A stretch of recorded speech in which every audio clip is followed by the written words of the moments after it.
Hello friends, स्वागत करती हूँ आपका हमारे YouTube channel code with dignity में। इस वीडियो में हम HTML में फॉर्म टैग के एट्रीब्यूट्स को जानेंगे। तो यहाँ पे आप देख सकते हैं फॉर्म टैग के ये सारे जो है एट्रीब्यूट्स हैं, इन्हीं का ही हम प्रैक्टिकल देखेंगे। तो चलिए सबलाइन टेक्स्ट एडिटर पे चलते हैं। सो गाइस, यहाँ पे आप देख सकते हैं, यहाँ पे मैं सबलाइन पे आ गई हूँ और यहाँ पे मैंने HTML की बेसिक कोडिंग कर रखी है और इस फाइल को मैंने फॉर्म एट्रीब्यूट्स डॉट HTML नाम से सेव कर रखा है और यहाँ पे क्रोम ब्राउजर में इस फाइल को एग्जीक्यूट कर रखा है। यहीं पे ही हम अपना प्रैक्टिकल करेंगे।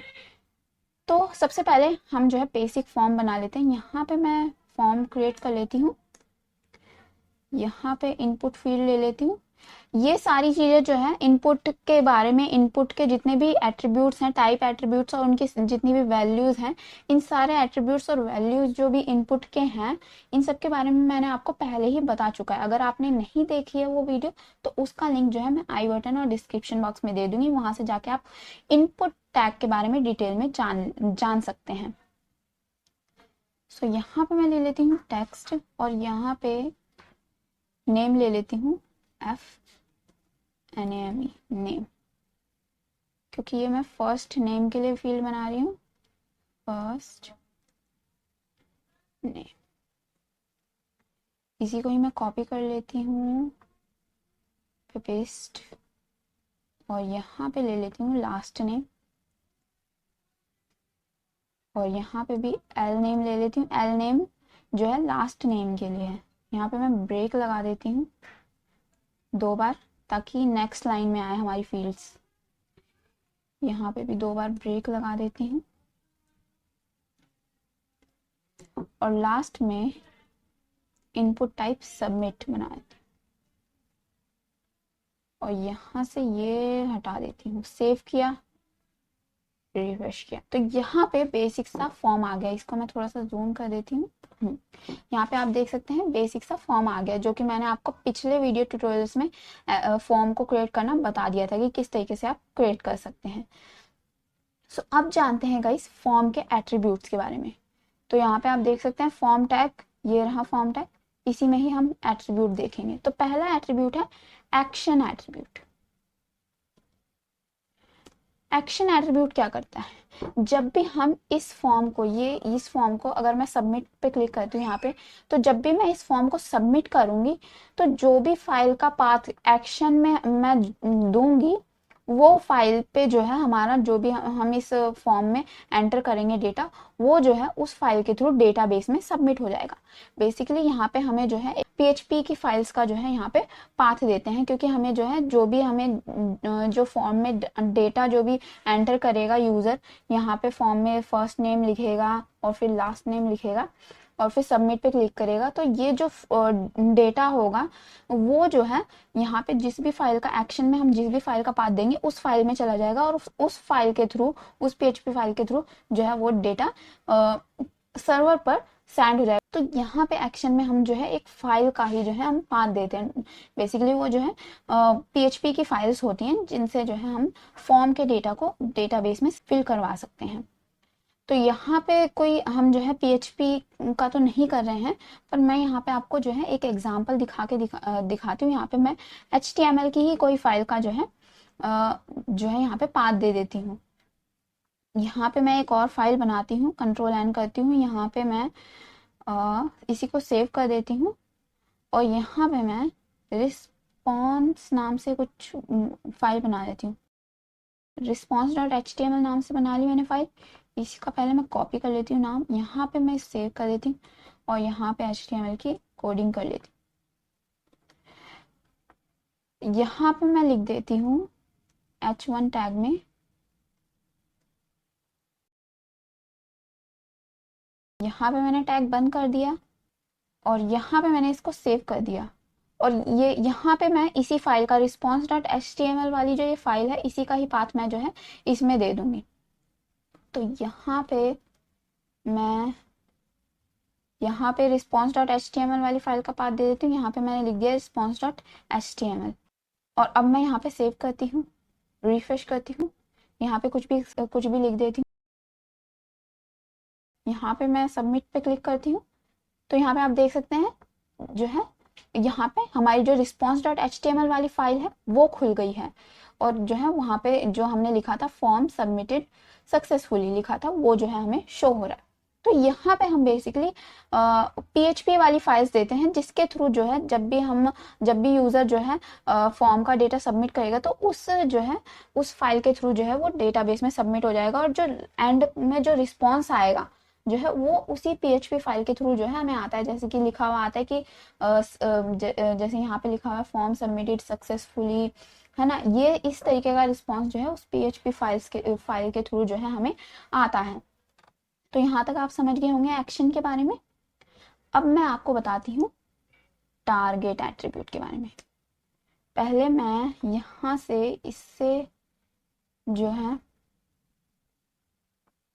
बैक पर जाती हूँ। हाँ, यहाँ पे आ गया। यहाँ पे मैं फिर से रिफ्रेश कर देती हूँ। यहाँ पे ये जो है क्लियर हो गया हमारा फॉर्म। इसको मैं थोड़ा सा जूम कर देती हूँ। हाँ, टारगेट एट्रीब्यूट में हमें ये बताना होता है कि जो हमारी जो फाइल है, जो भी रिस्पॉन्स है, जो कि हमें यहाँ पे इस वाली फाइल से एक्शन में जो भी फाइल दे रखी होगी उससे जो भी रिस्पॉन्स आएगा हमें, वो किस टैब में शो हो, वो सेम टैब में शो हो जैसे कि ये जो है ये हमारा फॉर्म है इसी टैब में शो हो, या फिर यहाँ से ओपन नेक्स्ट टैब ओपन हो और उस टैब में जो है हमारा रिस्पॉन्स जो है शो हो। कहाँ पे हमारा रिस्पॉन्स शो हो वो हमें जो है टारगेट एट्रीब्यूट के थ्रू बताना होता है। तो टारगेट एट्रीब्यूट में जो बाय डिफॉल्ट वैल्यू होती है वो अंडरस्कोर सेल्फ होती है। मतलब ये कि अगर आप अंडरस्कोर सेल्फ वैल्यू दें या ना दें तो जो है जो हमारा फॉर्म है वो जो रिस्पॉन्स आएगा हमें, जो भी इस फाइल का रिस्पॉन्स हमें आएगा वो जो है हमें सेम टैब में ही शो होगा रिस्पॉन्स। यहाँ पे मैं सेव करती हूँ फाइल को और यहाँ पे रिफ्रेश करती हूँ, और अभी मैं यहाँ पे सबमिट, पहले मैं फॉर्म को फिल करती हूँ और यहाँ पे मैं सबमिट पे क्लिक करती हूँ। तो यहाँ पे आप देख रहे हैं ये जो इसी टैब में जो है हमारा जो ये फॉर्म है वो जो है उसका रिस्पॉन्स दिखा है। response.html वाली फाइल में ही हमने ये लिखा था फॉर्म सबमिटेड सक्सेसफुली, तो वो जो है response.html वाली फाइल भी जो है सेम टैब में ही खुली है, इसी में ही हमारा फॉर्म भी था। अभी मैं बैक पे क्लिक करती हूँ, बैक एरो पे, तो यहाँ पे आप देख सकते हैं ये हमारा फॉर्म है। अब मैं सबमिट करूंगी तो इसी टैब में ही आप देख सकते हैं हमारा जो है response.html वाली जो फाइल थी उसका भी जो है वो भी जो है इसी सेम टैब में ही ओपन हुई है। सेल्फ जो है अंडरस्कोर सेल्फ जो वैल्यू है उसका यही काम है कि वो सेम टैब में ही जो रिस्पॉन्स होता है, जो भी ये जो फाइल है PHP फाइल का जो भी रिस्पॉन्स जो भी हम एक्शन एट्रीब्यूट में देंगे वो जो है हमें सेम टैब में ही शो होगा। पर आप चाहते हैं कि यहाँ पे न्यू टैब में शो हो रिस्पॉन्स, ये जो है यहाँ से जो है एक न्यू टैब आ जाए और वहाँ पे जो है हमें रिस्पॉन्स शो हो, तो उसके लिए नेक्स्ट वैल्यू आती है ब्लैंक। ब्लैंक आती है जो कि न्यू टैब में ओपन करने का काम करता है। रिस्पॉन्स को सेव किया मैंने यहाँ पे और यहाँ पे पहले मैं अपने फॉर्म पे चली जाती हूँ और रिफ्रेश किया यहाँ पे। हाँ, अब मैं फिर से वही जो है फॉर्म को फिल करती हूँ, सबमिट पे क्लिक करती हूँ। तो यहाँ पे आप देख सकते हैं नेक्स्ट जो है टैब खुला है, अगला टैब खुला है, उसमें ही जो है यहाँ पे जो है हमें response.html वाली फाइल जो है दिखाई दे रही है। तो यहाँ पे आप देख सकते हैं ये हमारा जो फॉर्म वाला था, ये हमारा फॉर्म वाला टैब था, और यहाँ पे हमें जो है न्यू टैब में हमें रिस्पॉन्स दिखाया, response.html वाली फाइल जो है शो हो रही है। तो इसी जो है अंडरस्कोर ब्लैंक के थ्रू जो है हमें जो है रिस्पॉन्स है, जो कि हमें जो है यहाँ पे हम जो भी फाइल देंगे उसका जो रिस्पॉन्स मिलेगा वो न्यू टैब में ओपन होगा। तो यहाँ पे मैं आपको फिर से दिखा देती हूँ, इस टैब को मैं क्लोज करती हूँ। यहाँ पे मैं फिर से सबमिट पे क्लिक करती हूँ, तो यहाँ पे आप देख सकते हैं न्यू टैब में ओपन हुआ है ये हमारा जो response.html वाली फाइल है। तो आई होप यहाँ तक आप समझ गए होंगे। इसकी और भी वैल्यू होती है, इसकी अगली वैल्यू है पेरेंट। पेरेंट भी जो है सेल्फ की तरह ही काम करता है, जो सेल्फ जो है सेम टैब में ही ओपन करने का काम करता है, उसी तरीके से जो पेरेंट है एंड अंडरस्कोर पेरेंट ये भी जो है सेम टैब में ही ओपन करने का काम करता है। रिस्पॉन्स को, जो भी हम एक्शन वाली एट्रीब्यूट में देंगे वो जो है रिस्पॉन्स को सेम टैब में ही ओपन करने का काम करता है। यहाँ पे मैं सेव करके आपको दिखाती हूँ। रिफ्रेश किया, यहाँ पे मैंने फॉर्म फिल किया और सबमिट पे क्लिक किया, तो यहाँ पे आप देख सकते हैं सेम टैब में ही हमारा जो है response.html वाली फाइल, मतलब जो हमारा रिस्पॉन्स है फॉर्म को सबमिट करने के बाद, वो जो है इसी सेम टैब में ही ओपन हुआ है। तो पेरेंट का यही काम है। और नेक्स्ट वैल्यू आती है टॉप। टॉप क्या करेगा, वो भी जो है सेल्फ की तरह ही काम करता है। यहाँ पे मैं सेव करती हूँ और यहाँ पे बैक जाती हूँ और रिफ्रेश करती हूँ। यहाँ पे मैं फिर से फॉर्म फिल करती हूँ और सबमिट करती हूँ। तो यहाँ पे आप देख सकते हैं सेम टैब में ही हमारा response.html वाली जो फाइल है वो ओपन हुई है। तो यहाँ पे 4 वैल्यू आती हैं। एक वैल्यू थी अंडरस्कोर सेल्फ जो कि बाय डिफॉल्ट वैल्यू थी, एक थी अंडरस्कोर ब्लैंक जो कि न्यू टैब में ओपन करने का काम करती है रिस्पॉन्स को, और जो है यहाँ पे एक वैल्यू है अंडरस्कोर टॉप जो कि सेल्फ की तरह ही काम करती है, और एक वैल्यू है अंडरस्कोर पेरेंट, वो भी जो है सेम टैब में ही ओपन करने का काम करती है। ओके गाइस, यहाँ तक आप समझ गए होंगे। ओके, अब मैं आपको नेक्स्ट एट्रीब्यूट बताती हूँ। उसके लिए मैं इसको यहाँ से हटा लेती हूँ। यहाँ पे मैं लिखती हूँ मेथड। अब ये मेथड एट्रीब्यूट क्या काम करता है? मेथड एट्रीब्यूट ये काम करता है कि जब भी हम, यहाँ पे मैं आपको बैक ले जाती हूँ, जब भी हम इस फॉर्म को सबमिट करेंगे तो जो भी हमने डेटा दे रखा है, यहाँ पे शिवानी लिख रखा है और यहाँ पे रॉय, तो ये जो हमने अपना जो डेटा है उसको इस फॉर्म में एंटर कर रखा है, वो किस मेथड के थ्रू जो है डेटाबेस में जाए, किस मेथड के थ्रू जो है वो डेटाबेस में सबमिट हो। बेसिकली जो भी हम डेटा जो है फॉर्म में, जब भी हम फॉर्म फिल करते हैं ना, तो वो जो हमारा डेटा होता है वो डेटाबेस में सबमिट होता है। तो वो डायनामिकली डेटाबेस में सबमिट होता है। उसके लिए हमें जो है बैकएंड की लैंग्वेज सीखनी पड़ती है, जैसे पीएचपी को सीखना पड़ता है। पर हम जो है एचटीएमएल कर रहे हैं अभी, तो एचटीएमएल में जो है मेथड हमें बताना होता है किस तरीके से हम जो है मेथड, किस मेथड के थ्रू जो है अपने फॉर्म का जो ये डेटा है इसे जो है सबमिट करेंगे। इसको जो है मतलब सबमिट करने का मतलब यहाँ पे ये है कि डेटाबेस में किस तरीके से भेजेंगे, किस मेथड से जो है हम भेजेंगे। तो यहाँ पे 2 तरीके के मेथड आते हैं। यहाँ पे मैं आपको बताती हूँ, अपनी पहले स्लाइड में लेके चलती हूँ। तो यहाँ पे आप देख सकते हैं ये मेथड है। पहला मेथड है गेट। जो ये गेट मेथड है वो डिफॉल्ट है, मतलब अगर आप देंगे या नहीं देंगे तो भी जो है ये मेथड जो है वो गेट ही रहेगा। तो इसका जो है काम क्या होता है, ये जो है जो भी हम डेटाबेस में मतलब जो भी हम फॉर्म में वैल्यू को सबमिट करते हैं, जो भी हम वैल्यू एंटर करते हैं फॉर्म में, जो भी अपना नाम, एड्रेस, फ़ोन नंबर जो भी हम जो है फॉर्म में एंटर करते हैं, वो सारी जो वैल्यूज़ हैं जब भी हम फॉर्म को सबमिट करेंगे तो वो सारी जो है यूआरएल के थ्रू जो है हमारे डेटाबेस में सबमिट होगी। यूआरएल में जो है वो जो हमारा डेटा है वो अपेंड हो जाएगा, फॉर्म का डेटा अपेंड हो जाएगा, और वो जो है नेम और वैल्यू के पेयर में जो है पेयर के थ्रू जो है हमारे डेटाबेस में सबमिट हो जाएगा। और जो है यूआरएल के थ्रू जो है हमारा जो मतलब फॉर्म का डेटा है सबमिट होता है गेट मेथड के थ्रू। गेट मेथड का जब हम यूज़ करते हैं तब जो है यूआरएल के थ्रू जो है हमारा डेटा सबमिट होता है। पर यूआरएल की जो लिमिट होती है वो 2048 जो है कैरेक्टर्स की जो है उसकी लिमिट होती है। मतलब यूआरएल में जो है आप इतने कैरेक्टर्स का ही डेटा सिर्फ सर्वर पर सेंड कर सकते हैं, मतलब सर्वर पर भेज सकते हैं इतने ही कैरेक्टर्स का डेटा। पर अगर इतने से ज़्यादा कैरेक्टर का डेटा होगा तो वो जो है यूआरएल के थ्रू जो है मतलब भेजा नहीं जा सकता है। तो वो जो है लिमिट है इसकी, मतलब इतने कैरेक्टर्स की लिमिट है कि इतने कैरेक्टर्स का ही डेटा आप यूआरएल के थ्रू, मतलब मेथड गेट के थ्रू जो है सेंड कर सकते हैं एक बार में।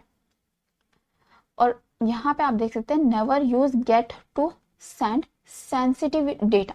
मतलब अगर आप गेट मेथड के थ्रू अपने जो फॉर्म का डेटा है उसको आप मतलब सेंड कर रहे हैं सर्वर को, मतलब सर्वर के पास जो है सेंड कर रहे हैं, तो वहाँ पे उस कंडीशन में अगर आप कुछ सेंसिटिव इंफॉर्मेशन जैसे कि यूजर का पासवर्ड, फोन नंबर या एड्रेस, कुछ ऐसी सेंसिटिव इंफॉर्मेशन है वो जो है, जैसे कि क्रेडिट कार्ड की डिटेल्स है ना, डेबिट कार्ड की डिटेल्स, तो ये जो डिटेल्स होती हैं, बैंक डिटेल्स, तो ये सारी जो डिटेल्स होती हैं, सेंसिटिव डिटेल्स, वो जो है हमें गेट जो मेथड है उसके थ्रू नहीं भेजनी चाहिए। मतलब अगर हमारे फॉर्म में इस तरीके की कोई इंफॉर्मेशन यूजर को डालनी है कि उसको अपना सेंसिटिव इंफॉर्मेशन डालनी है अपने फॉर्म में, तो उधर हमें जो है गेट मेथड का यूज नहीं करना चाहिए, क्योंकि वो जो है सिक्योर नहीं है, क्योंकि वो जो है हमारा, अगर हम गेट मेथड का यूज करेंगे तो वो जो है हमारा जो है यूआरएल में अपेंड हो जाएगा डेटा। तो जो है गेट सेंसिटिव इंफॉर्मेशन के लिए हमें जो है गेट मेथड का यूज नहीं करना चाहिए बेसिकली। नेक्स्ट है हमारा पोस्ट। जो पोस्ट है वो जो है उस मेथड का जो हम यूज करते हैं, वो हम जो है सेंसिटिव इंफॉर्मेशन को सर्वर पर भेजने के लिए कर सकते हैं, और उसकी कोई लिमिट भी नहीं होती। हम कितना भी ज़्यादा जो मतलब फॉर्म की जितनी भी वैल्यूज़ हैं, कितनी भी वैल्यूज़ जो है, कितनी भी कैरेक्टर्स की जो है मतलब डेटा हम जो है कितने भी कैरेक्टर्स का हो वो डेटाबेस में सबमिट करवा सकते हैं। यहाँ पे कोई लिमिट नहीं होती पोस्ट में। तो पोस्ट जो है ज़्यादातर यूज़ किया जाता है, और गेट भी यूज़ किया जाता है, पर इसका यूज़ जो है सेंसिटिव इंफॉर्मेशन के लिए नहीं किया जाता। अगर फॉर्म में हमें कोई यूज़र को सेंसिटिव इंफॉर्मेशन भरनी हो, जैसे उसकी क्रेडिट कार्ड की डिटेल्स, डेबिट कार्ड की डिटेल्स या और कुछ, तो वहाँ पे हमें गेट मेथड का यूज़ नहीं करना होता है। तो चलते हैं सबलाइन टेक्स्ट एडिटर पे। सो यहाँ पे आ गए हैं। अब मैं यहाँ पे मेथड, पहले मैं जो है गेट का लिख के दिखाती हूँ। यहाँ पे मैंने गेट लिख दिया, सेव किया और यहाँ पे रिफ्रेश किया। यहाँ पे आपको कोई चेंजेस नहीं दिखेंगे। यहाँ पे मैं फिर से फॉर्म को फिल करती हूँ, सबमिट पे क्लिक करती हूँ, तो यहाँ पे रिस्पॉन्स हमें दिख रहा है। यहाँ पे आप देख सकते हैं ये जो है, ये हमारी नेम है हमारा, जो यहाँ पे मैंने दे रखा है। यहाँ पे नेम, यहाँ पे मैंने स्पेलिंग मिस्टेक कर रखी है, NA आएगा, और यहाँ पे भी मैंने कॉपी पेस्ट किया था तो स्पेलिंग मिस्टेक कर रखी थी। सेव किया। मैं फिर से जो है आपको दिखाती हूँ। यहाँ पर मैं पहले जो है ये हटा देती हूँ। ओके गाइस, यहाँ से मैं ये हटा दे रही हूँ। यहाँ पे सेव किया और रिफ्रेश किया, तो यहाँ पे रिफ्रेश हो गया। फॉर्म को फिल करती हूँ। अब मैंने यहाँ पे सबमिट पे क्लिक किया। अब यहाँ पे आप देख सकते हैं, यहाँ पे आ रहा है एफ नेम, और यहाँ पे हमने जो भी वैल्यू भरी थी शिवानी। यहाँ पे मैं आपको इसकी विड्थ को थोड़ा सा बढ़ा के दिखाती हूँ। ओके, यहाँ पे आप देख सकते हैं एफ नेम आ रहा है, फिर इक्वल का साइन करके इक्वल का साइन में हमारी जो वैल्यू थी हमने लिख रखा था एफ नेम में। यहाँ पे आप देख सकते हैं जो ये फर्स्ट नेम था, ये जो फर्स्ट नेम था, इसमें हमने जो नेम दे रखा था इस इनपुट टाइप का, यहाँ पे एफ नेम दे रखा था, तो वही जो है ये एफ नेम यहाँ पे यूआरएल में भी शो हो रहा है। यहाँ पे मैं जूम करके दिखाती हूँ। हाँ, यहाँ पे आप देख सकते हैं एफ नेम, जो कि हमने जो है इस इनपुट टाइप, जो इनपुट टाइप नेम था उसमें जो है हमने एफ नेम जो है नेम एट्रीब्यूट में दिया था। और यहाँ पे हमने फर्स्ट नेम में शिवानी भरा था, तो यहाँ पे शिवानी आ रहा है। फिर एन का साइन, एम्फरसैंड का साइन लगा के एल नेम, जो हमारा नेम एट्रीब्यूट में हमने दे रखा था, वो आ रहा है। और फिर रॉय आ रहा है, जो कि हमने इस इनपुट फील्ड में लास्ट नेम वाली में दिया था। तो यहाँ पे आप देख सकते हैं। तो मैंने बताया था कि ये जो है यूआरएल के थ्रू जो है, गेट मेथड में यूआरएल के थ्रू जो है हमारा डेटा सबमिट होता है, मतलब डेटाबेस में जाता है यूआरएल के थ्रू। सो इस तरीके से गेट मेथड का यूज होता है। और पोस्ट मेथड का अब मैं बताती हूँ आपको। पोस्ट लिखा मैंने, सेव किया। अब मैं यहाँ से पहले ये हटा देती हूँ और यहाँ पे एंटर प्रेस करती हूँ, तो यहाँ पे आप देख सकते हैं फॉर्म आ गया है। अब मैं यहाँ पे इसको फिल करती हूँ, शिवानी रॉय। यहाँ पे सबमिट पे क्लिक किया, तो यहाँ पे आप देख सकते हैं अब यूआरएल में कोई भी चीज जो है आई नहीं है। मतलब एफ नेम, यहाँ पे आप देख सकते हैं यूआरएल में कोई भी डेटा जो है हमारा अपेंड नहीं हुआ है, क्योंकि हमने जो है पोस्ट मेथड का यूज किया था।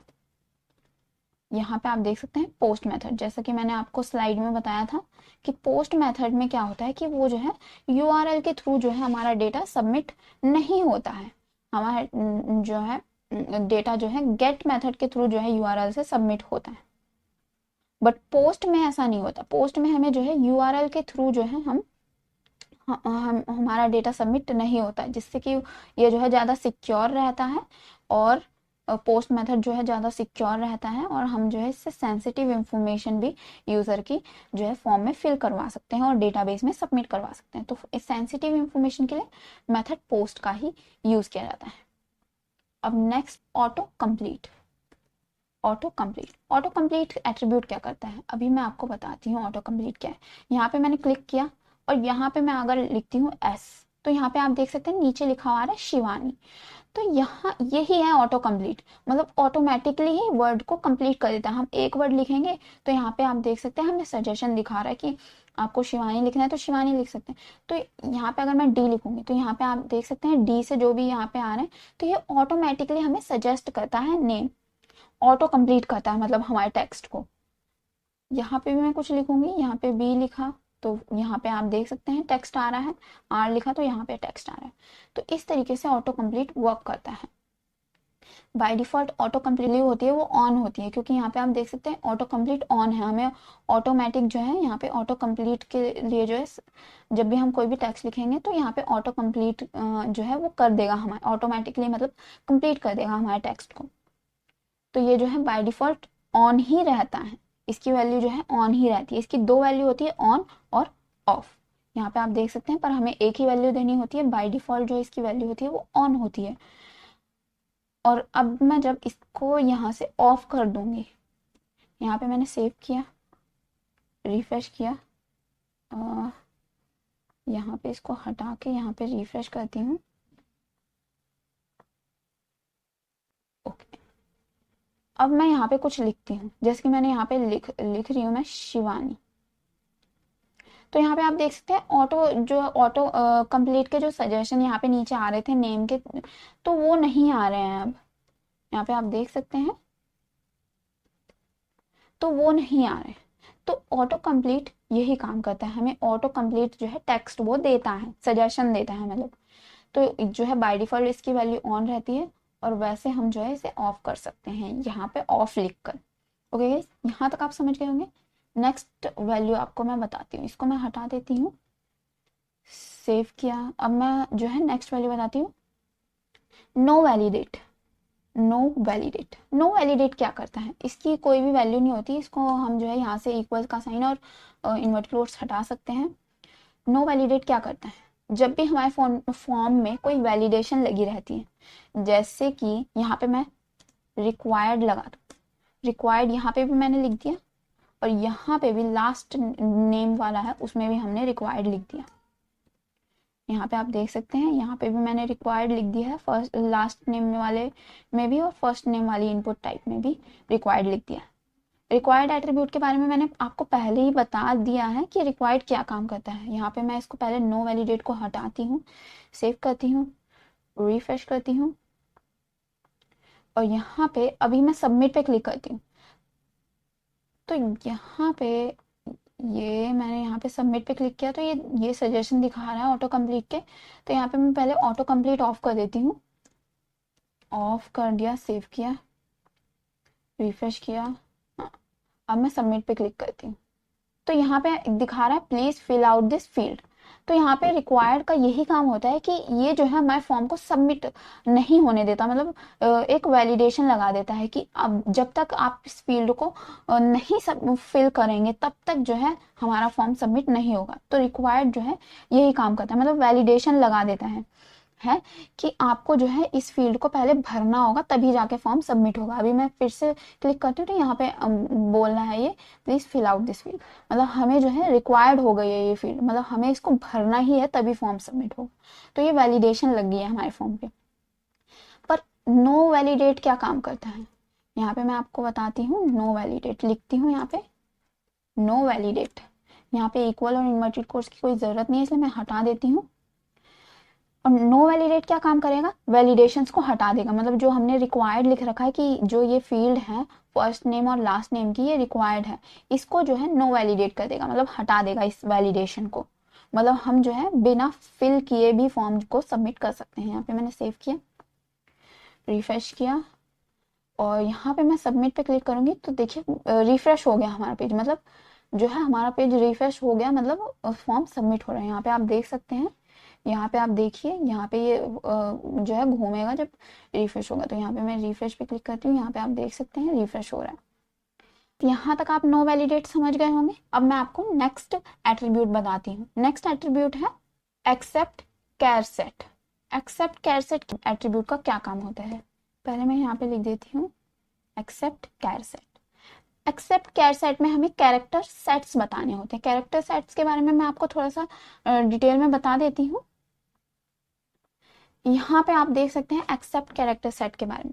तो यहाँ पे एक्सेप्ट कैरेक्टर सेट में हमें जो है कैरेक्टर सेट बताने होते हैं। कैरेक्टर सेट हमें क्यों बताने होते हैं, क्योंकि जब भी हम अपने डेटा को सबमिट करते हैं तो वो जो हमारा डेटा है वो जब हमारे सर्वर पे जाता है सेव होने के लिए, तो वो जो है सबसे पहले जो हमारा ब्राउज़र है उस जो डेटा है उसे जो है पहले वो इनकोड कर देता है। इनकोड मतलब वो बाइनरी लैंग्वेज में कन्वर्ट कर देता है।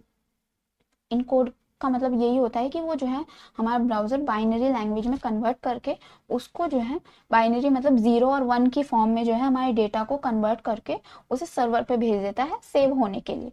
तो वही इनकोडिंग का मतलब होता है। तो वो इनकोडिंग करने के लिए हमें जो है हमारे जो भी फॉर्म का डेटा है उसको इनकोड करने के लिए कैरेक्टर सेट का ज़रूरत होता है।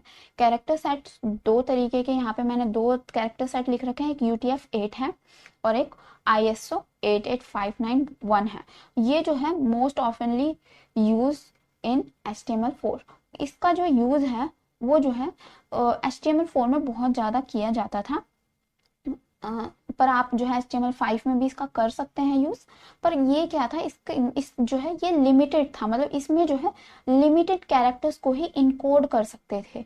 मतलब जो ब्राउज़र है हमारा वो लिमिटेड कैरेक्टर्स को ही इनकोड कर सकता था, मतलब बाइनरी में कन्वर्ट करके सर्वर पे भेज सकता था। मतलब बाइनरी में कन्वर्ट जो है लिमिटेड कैरेक्टर्स को कर सकता था। पर जो UTF-8 है वो जो है जो ऑल ओवर दी वर्ल्ड जितने भी कैरेक्टर्स हैं, पंचुएशंस हैं और सिंबल्स हैं, वो उन सभी को जो है कवर करता है, मतलब उन सभी को जो है इनकोड कर सकता है। जो और ये जो UTF-8 है वो HTML5 का डिफ़ॉल्ट वैल्यू है, वो मैं आपको बताती हूँ। चलते हैं आप अपने सबलाइन टेक्स्ट एडिटर पे।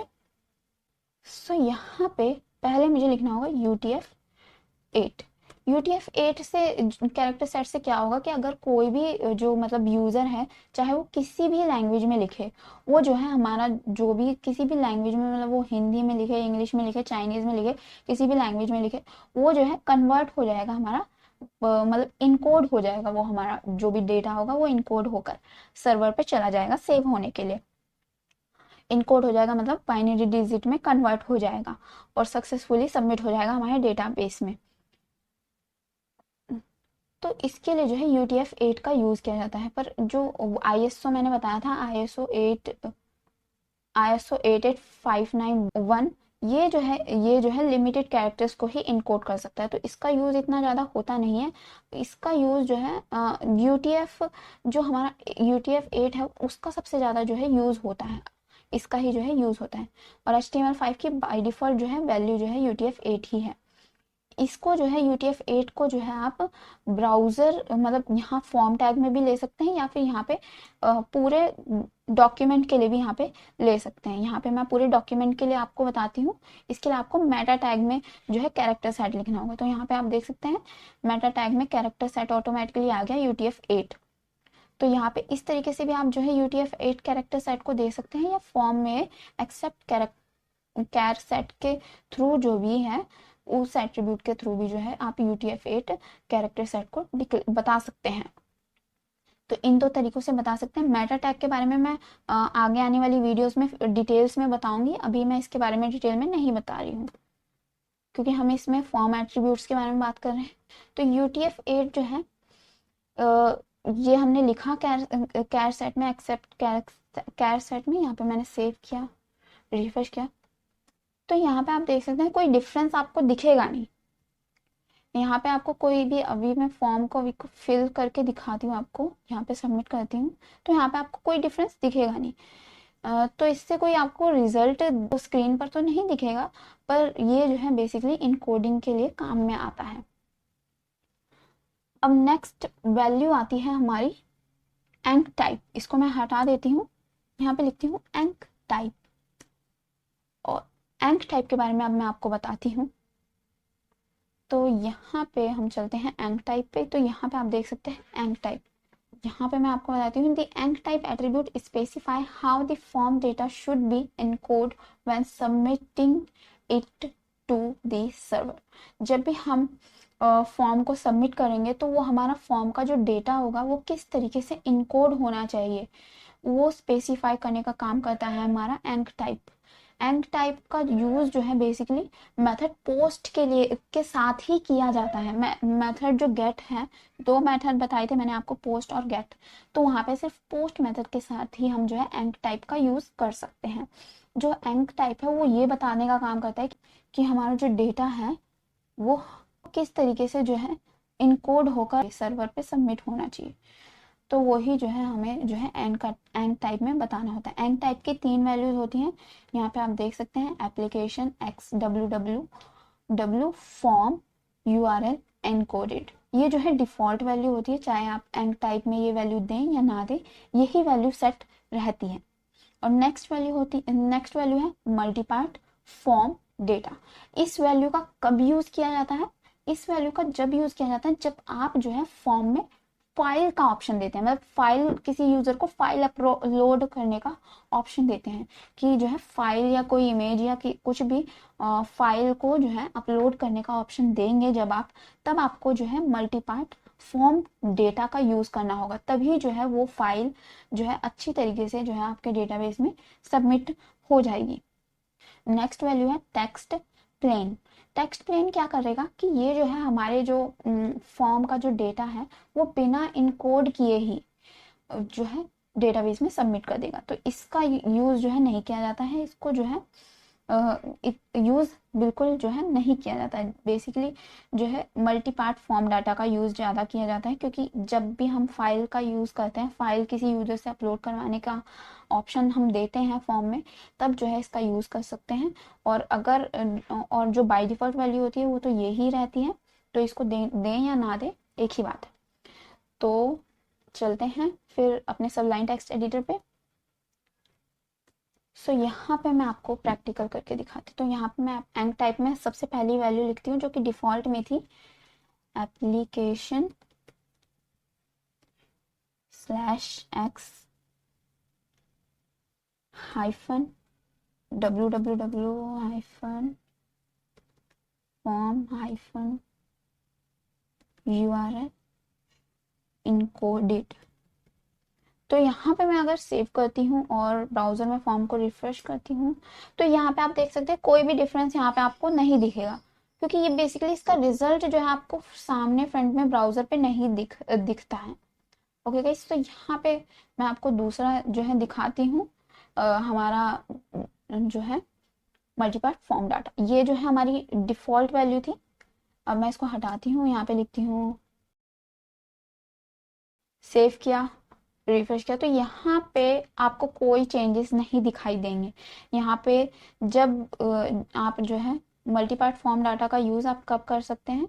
जब आप जो है यूज़र को फाइल को अपलोड करने का ऑप्शन देते हैं। यहाँ पे मैं एक इनपुट टाइप फाइल ले लेती हूँ।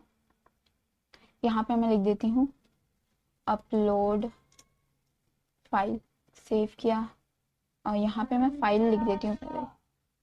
और यहाँ से ये नेम को हटा देती हूँ, सेव किया, रिफ्रेश किया। यहाँ पे आप देख सकते हैं ये फाइल का ऑप्शन आ गया है। तो इससे जो है आप फाइल को यहाँ से चूज़ कर सकते हैं। ये मैंने आपको बता रखा है, पिछली वीडियो में मैंने आपको बताया था, जिसका लिंक मैं आपको आई बटन और डिस्क्रिप्शन बॉक्स में दे दूँगी। तो यहाँ से आप कोई भी फाइल जो है अपलोड कर सकते हैं।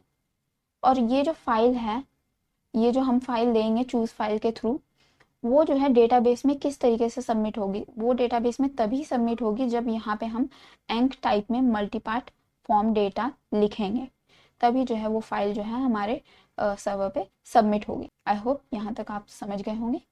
और नेक्स्ट जो वैल्यू थी वो थी टेक्स्ट प्लेन। जो कि बिना इनकोडेड किए ही हमारा फॉर्म डेटा को सर्वर पर भेज देती है सबमिट होने के लिए। यहाँ पे मैं रिफ्रेश करती हूँ तो यहाँ पे आपको कोई रिजल्ट नहीं दिखेगा, बस इसका जो है मतलब इनकोड करने के लिए जो है काम में आता है, फॉर्म को इनकोड करने के लिए जब हम फॉर्म को सबमिट करते हैं तब। सो यहाँ पे गाइस, यहाँ पे मैंने आपको एक्शन बता दिया, मेथड बता दिया, auto complete, target and type, no validate और एक्सेप्ट कैरसेट बता दिया है। यहाँ पे आपको नेम एट्रीब्यूट बताना है। अब यहाँ पे मैं इसको हटा देती हूँ एंड टाइप को और यहाँ पे ले लेती हूँ NAME, नेम। ये जो नेम है ये क्यों लिया जाता है, ये जो नेम एट्रीब्यूट है बेसिकली ये हमारे फॉर्म का, ये जो हमारा फॉर्म है यहाँ से आप यहाँ तक देख सकते हैं, ये जो है इसका नेम को डिफाइन करने के लिए यूज होता है। इसका रिजल्ट आपको ब्राउजर में कुछ नहीं दिखेगा। यहाँ पे मैं सेव करती हूँ और ब्राउजर में रिफ्रेश करती हूँ तो यहाँ पे आप देख सकते हैं कोई भी फॉर्म में कुछ भी आपको रिजल्ट्स नहीं दिखेंगे। इसका यूज सिर्फ फॉर्म का, जो भी हमारा ये पूरा फॉर्म आप देख रहे हैं यहाँ से लेके यहाँ तक, इसका नेम डिफाइन करने के लिए होते हैं। यहाँ पे मैंने स्टूडेंट डेटा लिख रखा है, यहाँ पे आप कोई भी नाम लिख सकते हैं जो जिससे भी रिलेटेड आपका फॉर्म है, कुछ भी नाम आप अपनी मर्जी का लिख सकते हैं। यहाँ पे आपको कोई रिजल्ट नहीं दिखेगा, बस ये हमारे फॉर्म का नेम को डिफाइन करने के लिए होता है। आई होप गाइस यहाँ तक आपको सब कुछ अच्छे से क्लियर हो गया होगा। तो गाइस अगर आपको वीडियो पसंद आए तो वीडियो को लाइक कर देना, अपने फ्रेंड्स के साथ शेयर कर देना, चैनल को सब्सक्राइब करना बिल्कुल मत भूलना और बेल आइकन को भी दबा देना ताकि आपको हमारे वीडियोस के लेटेस्ट अपडेट टाइम पर मिल जाए। Thanks for watching guys.